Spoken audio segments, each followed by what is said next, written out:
Dear Twitter feminists, dear Twitter pseudo-academician and intellectuals, stop misinterpreting bias for belief. In my first video on this channel, I discussed this, and here we are again, internalized misogyny. We have a new case of a woman here self-diagnosing herself on internalized misogyny. Let's give her some few seconds to talk about it. Unrelated, but being aware you have internalized misogyny as a feminist is so humbling. This man came to my exhibition with his wife, and I kept telling him to buy something for her. He calmly corrected me and said she has her own money, and if she wanted anything, she could buy it herself, that she doesn't need him to do it for her. It really took me aback. Why didn't I ask her if she wanted something? Why did I automatically assume she needed a man to buy it for her? I felt so bad about myself, and honestly, I had a whole epiphany that day. So, let's restate what happened in this tweet. An artist sees a man and a woman, husband and wife, at our exhibition, and she repeatedly tells the man to buy something for the wife. And the man says she has her own money, she can buy it for herself. And the artist reflects and labels her assumption as internalized misogyny. Now, don't forget, our entire self-critique hinges on this question: why did I assume that she needed a man to buy it for her? In many societies, if we're going to be honest, men are expected to pay in public settings. Husbands are often seen as the financial interface of a couple. Gifts are culturally coded and perceived as something men buy for women in a romantic context. When your actions and your behaviors are funded by these things which are around you and which you see every day, you will implicitly assume different social roles for the man and the woman. It doesn't mean you think women are inferior.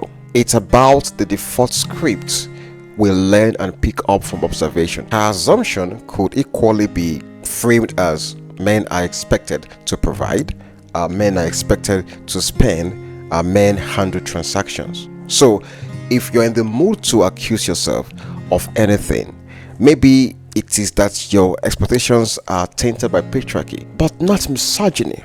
As I said in that video, internalized misogyny requires a stronger belief. Internalized misogyny will and can survive biases. It goes beyond just your mere bias. For the label and for the accusation of internalized misogyny to be accurate in this tweet, then the tweeter, the person making the tweet, will have to strongly believe that women are less capable of financial autonomy. Like if you wake up from a dream and you ask her that, hey, should men control money or not?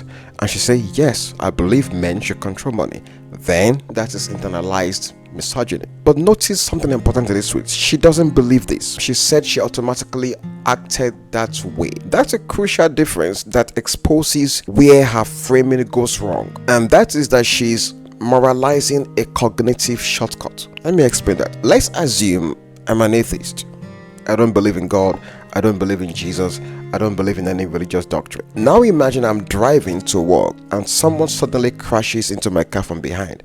Instinctively, without thinking, I shout, Jesus. Does that mean I have internalized theism or internalized Christianity? Of course not. The reaction of shouting Jesus when something scary happens is a culturally conditioned reflexive action. It is not belief, it is not ideology, it is language and habit that kicks in under stress. So if we start moralizing every unrehearsed automatic response that is the product of cognitive priming and social conditioning, which are things that affect how we think, how we perceive the world, or react even when we consciously reject the underlying belief, then anyone can be accused of believing anything. Also, the way she jumped into that diagnosis and conclusion is conceptually sloppy. She experienced surprise, embarrassment, self-reflection, which for me are healthy reactions.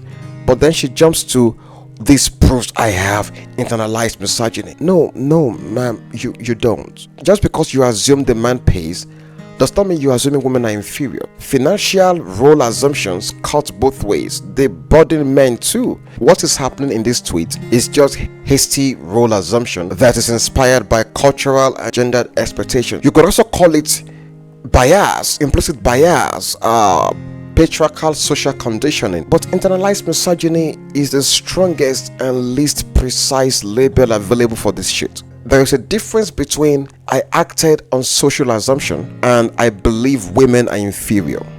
Alright, so let me end on this note. What is happening here is the same thing I do complain in this video about therapy speak and how some terms like gaslighting and male gaze have now been misinterpreted. And this is what is known as conceptual dilution, where ideas that were originally technically defined, context-bound concepts escaped their academic habitats and they got hijacked by Twitter people, by Instagram babes, by TikTok heads, and pop discourse wannabe intellectuals, podcasters. And once that happens, those concepts become either moral labels or identity markers or performative signals of awareness instead of what they are, tools for analysis. Also, I need to ask feminists and women who move like this a very simple question. This neurotic hyper-focus, hyper-awareness, hyper-self-surveillance of the tiniest tints of molecular inconsistency in what you believe, where does it lead? The dismantling of patriarchy that you are involved in, what's the cost actually? Is it infinite self-analysis, which you think will produce freedom? But it won't, because all it will give you is just paralysis. There is no bias-free, construct-free land waiting on the other side. Anyone promising you that is selling you a myth. Human beings will always perceive through schemas. They will always think through categories. It doesn't matter how brilliant you are, you will always act through mental shortcuts. And basically, bias and shortcuts like these, they are the price of awareness, they are the price of cognition. If you stripped a human being of all assumptions, of all schemas, of all mental shortcuts, of all heuristics, he still won't be enlightened. What you will get is just decision paralysis or psychosis. We cannot escape constructs. We can only exchange one construct for another. You can't live your entire life suspecting every thought, every reflex, every thinking. You can't live your life treating every assumption as evidence of corruption. You will just end up like Americans. Yeah, I know. Because instead of clarity, what you will get is just anxiety. You think you are trying to be insightful, but you will just get guilt everywhere. White guilt, black guilt, patriarchal guilt, female guilt, men guilt, all kind of guilt. And instead of actual ethical response to things, you will just have virtue signaling and hollow performances that lead nowhere. Hyper reflexive discourse will not liberate you. A society obsessed with rooting out bias will not become more humane. And I'm not saying that biases are good and we should not scrutinize them. I am actually instead advocating for a kind of epistemic humility instead of epistemic purity. What I mean is that we need to distinguish belief from reflex actions. We need to treat biases as information and not iniquity. Like what will it cost us to accept that some assumptions are statistically reasonable, even if they're imperfect, even if they're embattled? Because must every symbolic structure be free of impurity? Is that the world we want to achieve? Oh Jesus, I don't know, man. I think there must be a healthier axis than this performative self-flagellation. What do you think? Can a woman be president? The presidency is a man's job. I have women are qualified to be president. No. A female has more hormones. She could start a war in 10 seconds. If she has hot flashes, whatever, boom. Haven't all wars been started by men?